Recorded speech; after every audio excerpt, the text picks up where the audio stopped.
ಸರ್ಕಾರದಿಂದ ಬರ್ತಕ್ಕಂಥ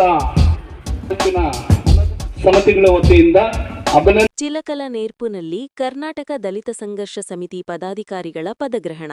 ಶೋಷಿತರ ಹಕ್ಕುಗಳಿಗಾಗಿ ಸಂಘಟನೆ ಅನಿವಾರ್ಯ. ಕಡ್ಡಿಲು ವೆಂಕಟರಮಣಪ್ಪ.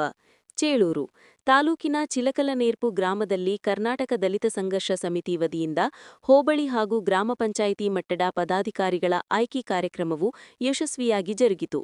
ಕಾರ್ಯಕ್ರಮದ ವಹಿಸಿ ಮಾತನಾಡಿದ ಕರ್ನಾಟಕ ದಲಿತ ಸಂಘರ್ಷ ಸಮಿತಿ ಜಿಲ್ಲಾ ಸಂಚಾಲಕರಾದ ಕಡ್ಡಿಲು ವೆಂಕಟರಮಣಪ್ಪ, ದಲಿತರು ಮತ್ತು ಶೋಷಿತ ಸಮುದಾಯಗಳು ಸಂಘಟಿತರಾದಾಗ ಮಾತ್ರ ಸಮಾಜದಲ್ಲಿ ಹಕ್ಕುಗಳನ್ನು ಪಡೆಯಲು ಸಾಧ್ಯ. ಬಾಬಾ ಸಾಹೇಬ್ ಅಂಬೇಡ್ಕರ್ ಅವರ ಆಶಯದಂತೆ ಶಿಕ್ಷಣ, ಸಂಘಟನೆ ಮತ್ತು ಹೋರಾಟದ ಹಾದಿಯಲ್ಲಿ ನಾವೆಲ್ಲರೂ ಸಾಗಬೇಕು.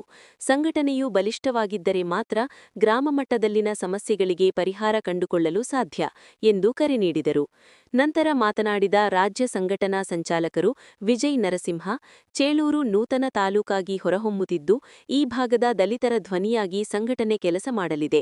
ಪ್ರತಿ ಗ್ರಾಮ ಪಂಚಾಯಿತಿ ಮಟ್ಟದಲ್ಲೂ ಸಮಿತಿಯನ್ನು ರಚಿಸಿ ಸರ್ಕಾರದ ಸೌಲಭ್ಯಗಳು ಕಟ್ಟಕಡೆಯ ವ್ಯಕ್ತಿಗೂ ತಲುಪುವಂತೆ ನೋಡಿಕೊಳ್ಳುವುದು ನಮ್ಮ ಗುರಿಯಾಗಿದೆ. ಶೋಷಣೆಯ ವಿರುದ್ಧ ನಮ್ಮ ಹೋರಾಟ ನಿರಂತರವಾಗಿರುತ್ತದೆ ಎಂದರು. ಸಭೆಯಲ್ಲಿ ಚಿಲಕಲನೇರ್ಪು ಹೋಬಳಿ ಮತ್ತು ಪಂಚಾಯಿತಿ ವ್ಯಾಪ್ತಿಯ ವಿವಿಧ ಜವಾಬ್ದಾರಿಗಳಿಗೆ ನೂತನ ಪದಾಧಿಕಾರಿಗಳನ್ನು ಸರ್ವಾನುಮತದಿಂದ ಆಯ್ಕೆ ಮಾಡಲಾಯಿತು. ಸಂಘಟನೆಯ ಏಳಿಗೆಗೆ ಶ್ರಮಿಸುವಂತೆ ನೂತನ ಸದಸ್ಯರಿಗೆ ಈ ಸಂದರ್ಭದಲ್ಲಿ ಪ್ರಮಾಣವಚನ ಬೋಧಿಸಲಾಯಿತು.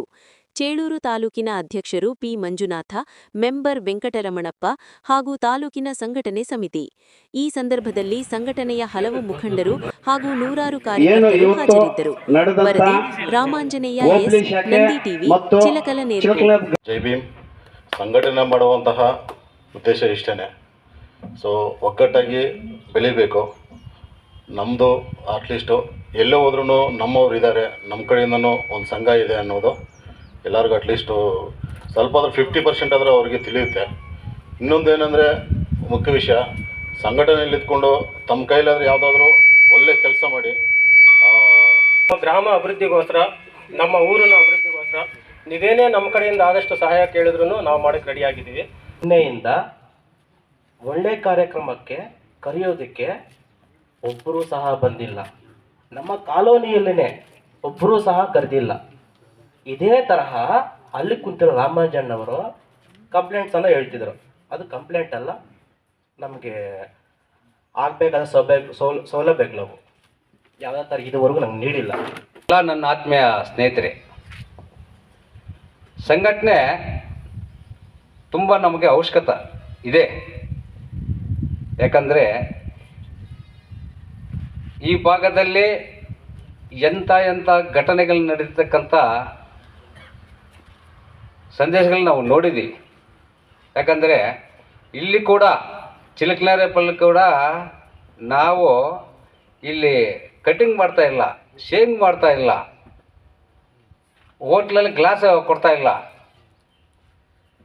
ನಮಗಿನ್ನೂ ಸ್ವಾತಂತ್ರ್ಯ ಬಂದು ಸುಮಾರು ವರ್ಷಗಳಾದರೂ ಕೂಡ ಬಾಬಾ ಸಾಹೇಬ್ ಅಂಬೇಡ್ಕರ ಆವಾಗ ನಮ್ಮ ವಿಜಯಲಕ್ಷ್ಮಿ ಹೇಳಿದ್ರಲ್ಲ, ಇಷ್ಟೆಲ್ಲ ಕಷ್ಟಪಟ್ಟು ಅವರು ಸಂವಿಧಾನ ಕೊಟ್ಟು ಏನು ನಮ್ಮ ದಲಿತರು ಉದ್ಧಾರ ಆಗಲಿ ಅಂತ ಅವರು ಏನು ಯಾವ ಥರ ಇವರು ಅಭಿವೃದ್ಧಿ ಆಗ್ತಾರೆ ಅಂತ ಬಾಬಾ ಸಾಹೇಬ್ರ ಕನಸನ್ನು ನೆನೆಸು ಯಾವ ಥರ ಮಾಡೋದಂದರೆ ಪಾಪ ಆ ಪರಿಸ್ಥಿತಿ ನೆನೆಸ್ಕೊಂಡ್ರೆ ನಮ್ಮ ಕಣ್ಣಲ್ಲಿ ನೀರು ಬರುತ್ತೆ. ಬಾಬಾ ಸಾಹೇಬ್ ಅಂತ ಅವರು ಏನು ಕಷ್ಟಗಳನ್ನು ಅನುಭವಿಸಿದಂತ ನೀರು ಬರುತ್ತೆ.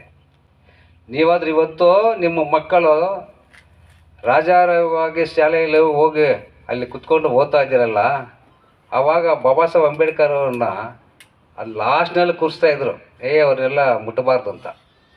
ಮನುಷ್ಯರಿಗೆ ಎಷ್ಟು ನೋವು ಆಗುತ್ತೆ. ಎಲ್ಲರೂ ನೀವು ಒಂದು ಕಡೆ ಸೇರಿದ್ರ, ಬಾಬಾ ಸಾಹೇಬ್ ಒಬ್ಬರನ್ನೇ ಏನು ಅವರು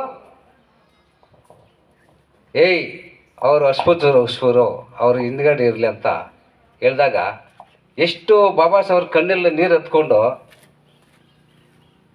ಹೇಳ್ಬಾರ್ದು. ಅದೆಲ್ಲ ಓದಬೇಕು ನಾವು. ಬಾಬಾ ಸಾಹೇಬ್ ಅಂಬೇಡ್ಕರ್ ಸಂವಿಧಾನವನ್ನು ಓದರೇನೆ ಅರ್ಥ ಆಗೋದು. ನಾವು ಓಟ್ ಕೊಟ್ಟಿರ್ತಕ್ಕಂಥ ಅವರೇ ನಮ್ಮ ಮೇಲೆ ದೌರ್ಜನ್ಯ, ದರ್ಬಾಳಿಕೆ.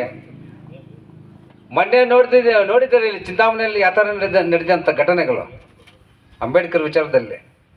ಇನ್ನೂ ನಮ್ಗೆ ಸ್ವಾತಂತ್ರ್ಯ ಇನ್ನೂ ಸರಿಯಾಗಿ ಸಿಕ್ಕಿಲ್ಲ.